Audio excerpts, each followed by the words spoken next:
Et c'est dans ce contexte de guerre au Moyen-Orient, mais également en Ukraine, que s'ouvrira, Margot, demain à Évian, un sommet du G7. Donald Trump et Volodymyr Zelensky participeront même mardi à une réunion de travail commune. L'Élysée promet d'ailleurs un sommet des convergences, voulant croire à un retour du dialogue entre alliés.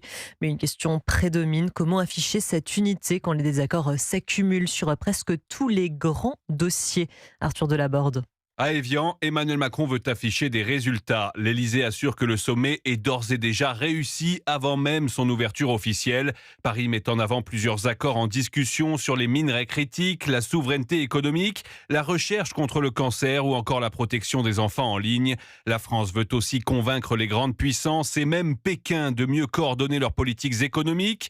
Mais le plus sensible se joue ailleurs. Demain soir, les dirigeants dîneront seuls pour tenter de rapprocher leurs positions sur l'Ukraine et le Moyen-Orient. Et après-demain, Volodymyr Zelensky rejoindra le sommet. Objectif français, maintenir le soutien à Kiev et éviter un recul américain sur l'Ukraine. Autre dossier explosif, le Moyen-Orient. Paris veut trouver des positions communes sur Gaza, le Liban et le détroit d'Ormuz. Car à Évian, le défi sera moins de réunir les alliés que de vérifier s'ils sont encore capables de parler d'une même voix.